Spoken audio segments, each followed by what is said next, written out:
Halo Sobat Sehat, ketemu kembali bersama saya Dr. Arif. Kali ini kita akan membahas mengenai pH tubuh, potensi hidrogen. pH dalam tubuh kita normalnya 7,3 sampai 7,4.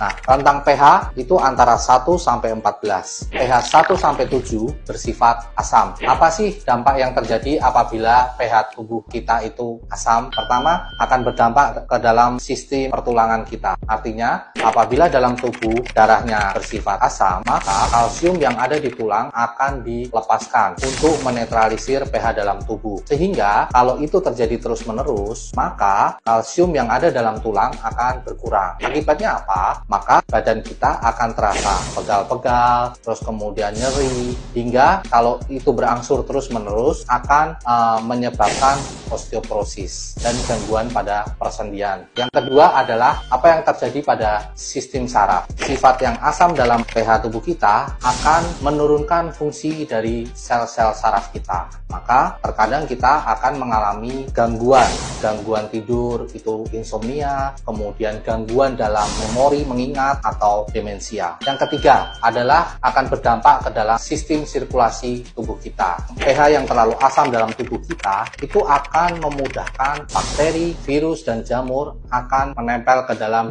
dinding pembuluh darah. Oleh karena itu akan lebih mudah menyebabkan infeksi dalam tubuh kita. Oleh karena itu, orang dengan pH tubuh yang terlalu asam biasanya akan mudah terkena infeksi, entah itu dari bakteri, virus, ataupun dari jamur. Itu juga akan menghambat transport oksigen ke seluruh tubuh kita terganggu. Kemudian yang berikutnya akan berkaitan dengan sistem pencernaan dan saluran cerna. Misalnya lambung. Sifat yang terlalu asam itu akan menurunkan dari kerja sel-sel lambung. Artinya akan meningkatkan asam lambung berlebih sehingga kita akan merasa tidak enak, tidak nyaman di perut, kembung, dan sebagainya. Di usus juga begitu, akan menurunkan tingkat absorpsi sari-sari makanan yang ke dalam tubuh, sehingga dengan sifat yang terlalu asam di dalam perut itu akan menyebabkan kita menjadi diare dan kurang bisa maksimal menyerap nutrisi dalam tubuh kita. Ada dampak juga yang lain, misalnya terhadap sistem imun. Sifat asam tersebut akan menurunkan kerja sitokin kita, sehingga apa? Daya tahan tubuh kita akan rendah. Akibatnya tadi akan mudah terkena infeksi virus, bakteri, maupun jamur, saluran nafas, saluran kencing, serta kelenjar. Untuk saluran nafas sama, akan menimbulkan mudah terkena flu, batuk, pilek, begitu. Karena itu tadi, sifat derajat keasaman dalam tubuh kita rendah, sehingga mudah terserang infeksi. Kalau untuk di saluran kencing, sifat keasaman yang terlalu tinggi kurang bagus untuk fungsi kerja ginjal. Ginjal akan bekerja lebih ekstra. Dengan sifat keasaman yang tinggi, akan bisa membentuk kristal-kristal dan akan menimbulkan batu ginjal.